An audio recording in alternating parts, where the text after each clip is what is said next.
Jupiter. ഗ്രീസിലെ Suez ദേവനെയാണ് മലയാളത്തിൽ ഇന്ദ്രൻ എന്ന് വിവർത്തനം ചെയ്തിരിക്കുന്നത്.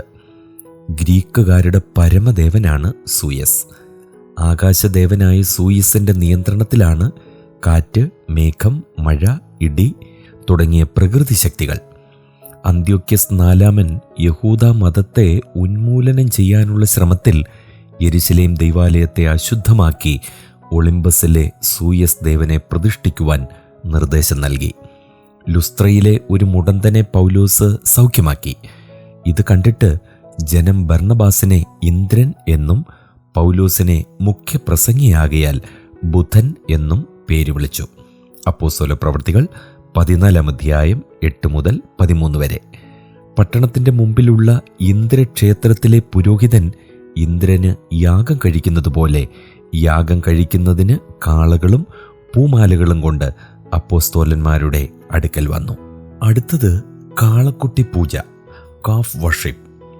മോശെ പർവ്വതത്തിൽ നിന്ന് ഇറങ്ങി വരുവാൻ താമസിക്കുന്നു എന്നറിഞ്ഞ് ജനം അഹരോന്റെ അടുക്കൽ ചെന്ന് തങ്ങളുടെ മുമ്പിൽ നടക്കുന്നതിന് ഒരു ദൈവത്തെ ഉണ്ടാക്കി കൊടുക്കുവാൻ ആവശ്യപ്പെട്ടു.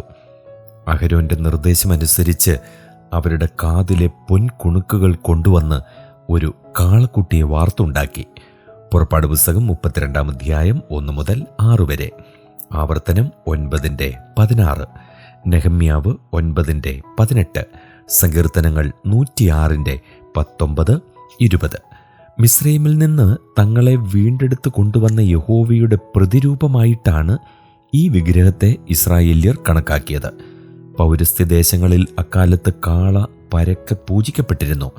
അശൂര്യരുടെ ഇടയിൽ ചിറകുള്ള കാള സർവ്വസാധാരണമായിരുന്നു. കാള പൗരുഷത്തിൻ്റെയും വീര്യത്തിൻ്റെയും പ്രതീകമാണ്. രാജ്യം വിഭജിക്കപ്പെട്ട ശേഷം ഇസ്രായേൽ രാജാവായ യൊരോബിയാം 2 സ്വർണ്ണ കാളക്കുട്ടികളെ ഒന്നിനെ തെക്കേ അറ്റത്തുള്ള ബേഥേലിലും മറ്റേതിനെ വടക്കുള്ള ദാനിലുമായി പ്രതിഷ്ഠിച്ചു. 1 രാജാക്കന്മാർ 12-29, 2 രാജാക്കന്മാർ 17-16, 2 ദിനവൃത്താന്തം 11-ാം അധ്യായം 14-15 വാക്യങ്ങൾ.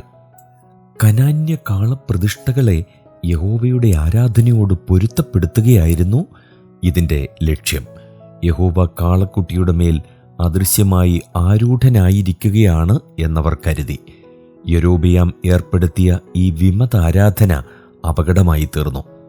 ഇസ്രായേൽ വിഗ്രഹാരാധനയുടെ വിളനിലമായി മാറി. ഈ വിഗ്രഹാരാധന പിൽക്കാലത്ത് നെബാത്തിൻ്റെ മകനായ യൊരോബിയാമിൻ്റെ പാപം എന്ന അപരനാമത്തിൽ അറിയപ്പെട്ടു. കാളക്കുട്ടി ആരാധനയെ ഹോശേയ പ്രവാചകൻ ശക്തമായ ഭാഷയിൽ അപലപിച്ചിട്ടുണ്ട്. ഹോശേയ പ്രവചനം 8-ാം അധ്യായം 5-6 വാക്യങ്ങൾ, 13-ാം അധ്യായം 2-ാം വാക്യം.